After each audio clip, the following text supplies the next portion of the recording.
Russia has just launched the biggest offensive of the year, with the goal of finally taking control of eastern Ukraine, more specifically a region called Donbas, which Putin has wanted to control since the beginning of the war. Whoever controls Donbas, well, controls a large part of Ukraine's industry and resources. And that's why both sides have been fighting for every inch of that area for more than 4 years. On the way there, there's a line of heavily defended cities. The military calls it the Fortress Belt. Think of it as a wall. As long as that wall stands, Russia can't get where it wants to go. So Putin ordered the attack on March 21st, 2026. It was the biggest move of the year. And 2 days later, something strange happened. A lawmaker from Putin's own party went to the media and said that Russian forces would advance at a steady pace. Think about that for a second. You just started the year's biggest offensive. The move that was supposed to change everything. And your own party is on TV explaining why it's going to be slow. That wasn't a slip-up. It was the Kremlin lowering expectations before the main battle even began. And when the attacker's own side is already making excuses before attacking, that's a sign that things didn't go as planned. The offensive didn't go wrong afterwards. It went wrong before it even started. But after all, what happened that made the biggest Russian offensive of 2026 reach the battlefield already broken? Before it even started? Throughout this video, pay attention to something. Every time Russia makes a move that seems offensive, ask yourself, is this an attack? Or is it a reaction disguised as an attack? You'll start to see a pattern. And once you see it, it'll be hard to unsee. To better understand this story, we need to go back to February 2026. But not to recap the obvious, but rather to show what is rarely said about that moment. See, Ukraine launched an aggressive counteroffensive in the south of the country. Most analysts of this war treated this as a territorial victory. After all, they regained ground, and that's a good thing, right? But that wasn't the main point. The Ukrainian counteroffensive wasn't just an operation to regain territory. It was an operation to destroy resources that Russia was saving for something else. Think of it this way. If you know your opponent is saving their best pieces for a future battle, what do? You create a situation that forces them to use those pieces now, before the right time. That's exactly what Ukraine did. By advancing aggressively in the south, it forced Russia to react. And to react, Russia had to pull units that were specifically reserved for the spring offensive. There's an example that makes this concrete. Russia had a military unit that hadn't appeared in combat since August 2025. It had been kept in reserve for months, out of circulation, just waiting for the right moment. In March 2026, that unit was activated, not to attack, but to cover the gap that Ukraine had opened in the south. One of the most important pieces of the offensive was used up in the response, not in the attack. And the numbers show the cost of that on the field. On March 19th, 2 days before the official launch of the offensive, Russian forces conducted an assault toward the belt of fortresses. Out of approximately 500 soldiers sent, 405 were killed or wounded, almost 80% casualties in a single assault. This was reported by General Syrsky, the commander of the Ukrainian army, and confirmed by the Institute for the Study of War, one of the world's leading military analysis centers. Soldiers with only a week of training thrown against heavily defended positions before the main offensive even began. Here you can already see that pattern we asked you to watch for earlier, remember? Russia moved, but it was forced to. What seemed like initiative was actually a reaction. And that's just the first example. And there's an important detail here.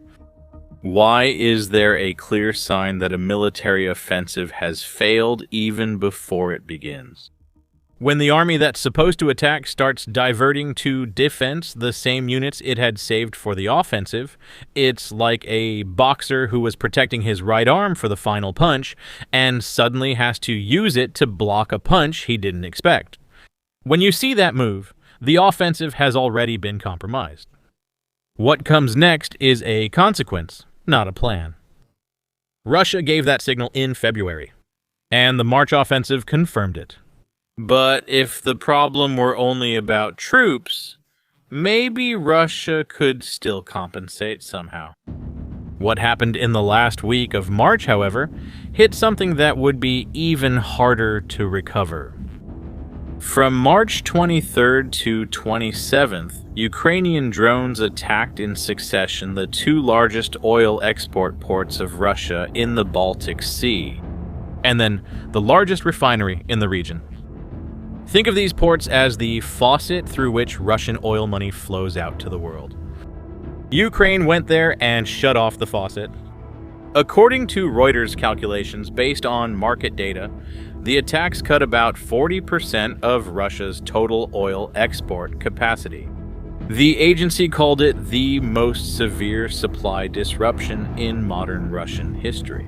This would already be serious at any time, but the timing of when it happened turns this attack into something different. In the same week, global oil prices were rising because of the war in Iran. More specifically because one of the main maritime oil routes in the world was closed. With less oil available on the global market, the price skyrockets. And when the price skyrockets, those who have oil to sell make a fortune. Russia was in the perfect position to profit, earning up to $150 million extra per day from the surge. Ukraine went there and didn't just destroy a refinery. It destroyed the pipe that extra money was going to flow through. This detail is very important because it changes everything. A military offensive costs money, soldiers, ammunition, fuel, logistics. All of this needs to be financed. If the revenue that was supposed to come in at its maximum volume was cut exactly this week, Russia's problem is no longer just about troops. It's also a financial issue.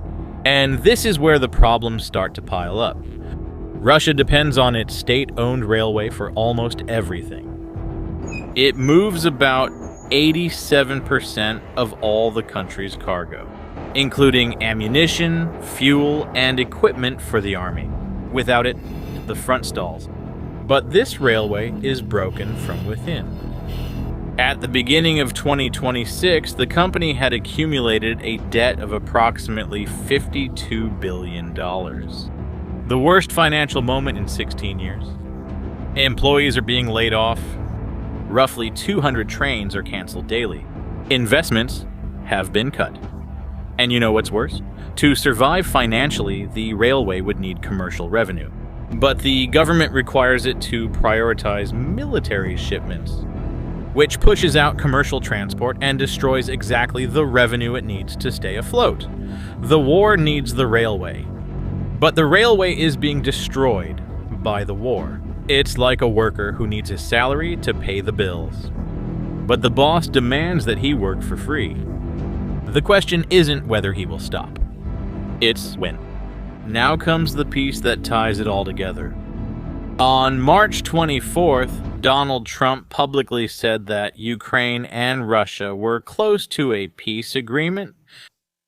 2 days later, Zelensky directly contradicted him. He said there was no real progress, that Russia continues with the same demands as always.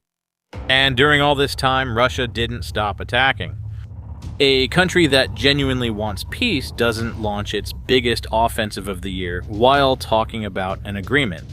But a country that needs to buy time to rebuild what it lost, to wait for support for Ukraine to weaken, to improve its position before actually sitting at the table. Well, it does exactly that. This peace narrative serves Russia on 3 fronts at the same time. First, it reduces international pressure.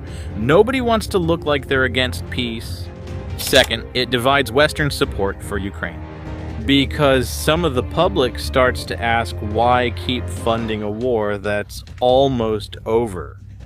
And finally, it creates room for Putin to present any outcome as successful diplomacy to his own people. 3 objectives, a single peace declaration. And this is not new. In 2022, when the war began, Russia negotiated with Ukraine in Turkey while reorganizing its troops. When it finished repositioning, the negotiations simply stopped. The pattern is the same now, except this time the Russian position is much weaker than it was in 2022. Now, it's possible to put all the pieces together and call it what it deserves. That's something no official statement will show you. Stop and think. The offensive was smaller than expected because the reserves were depleted reacting to Ukraine in February. The oil revenue that was supposed to finance it was cut exactly at the peak. The railway that moves the supplies is in a serious financial crisis.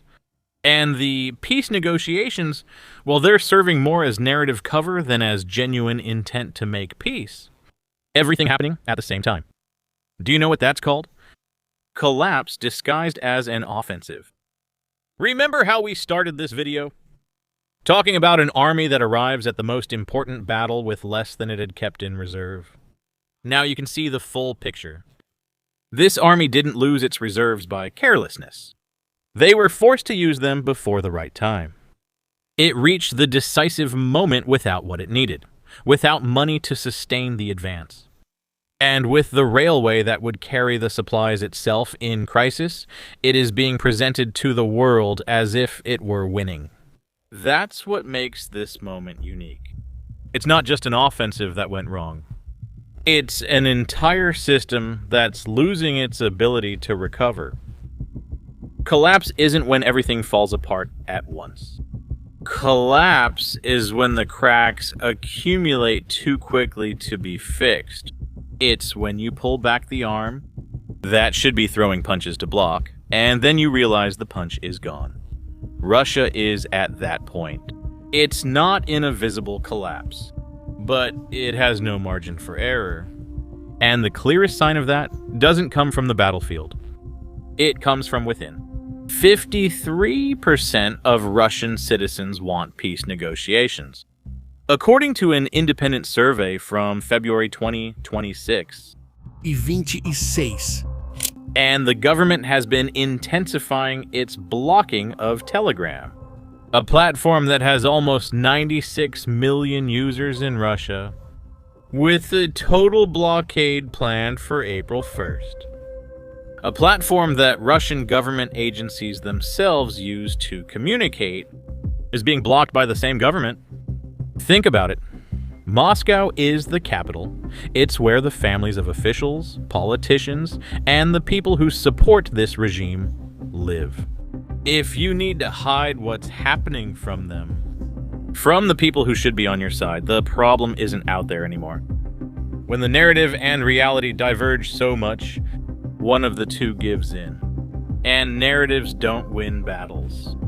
If, in the coming weeks, the Russian offensive in the fortress belt gains real momentum, that is, actually advances toward those cities in eastern Ukraine, then part of this analysis needs to be revised. It would mean that Russia still has more capability than current signs indicate. But if the offensive remains fragmented without significant advances, while Russia continues to lose ground in the south, the scenario is confirmed. And the next chapter of this story begins to write itself. The most revealing indicator of this is not the territorial one. It's human. Russia has gone so far as to pressure young women from Central Asia who are serving sentences in Russian prisons to serve in the army in exchange for their freedom, offering about $26,000 for a year of service. The families of these women are receiving desperate letters, asking for help to resist recruitment. This is not the behavior of an army that is winning. It's the behavior of an army that's looking for anyone available. And there's still the issue of negotiations. Trump wants a deal by June of 2026. If he pressures Ukraine to give up territory, or if European support weakens, the balance shifts. Not because the military situation changes overnight, but because wars are also sustained by political will. And that political will, well, is more unpredictable than tanks. What this week showed is that the biggest Russian offensive of 2026 arrived on the battlefield already compromised. Not because of a major defeat, but by a series of mistakes that kept piling up, each one seeming reasonable at the time. But together they created a problem with no simple solution. That's how conflicts are decided. Not a single battle. In a series of mistakes that, when you finally manage to see them all together, it's already too late to undo them. But maybe the most important thing in this video isn't what happened to Russia. It's what this case reveals about something bigger.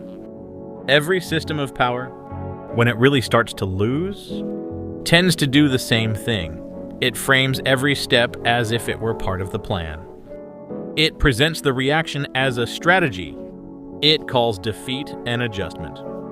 And the more reality closes in, the louder the narrative gets. The issue is the narrative doesn't fix the railroad. It doesn't replenish troops. It doesn't bring back oil revenue.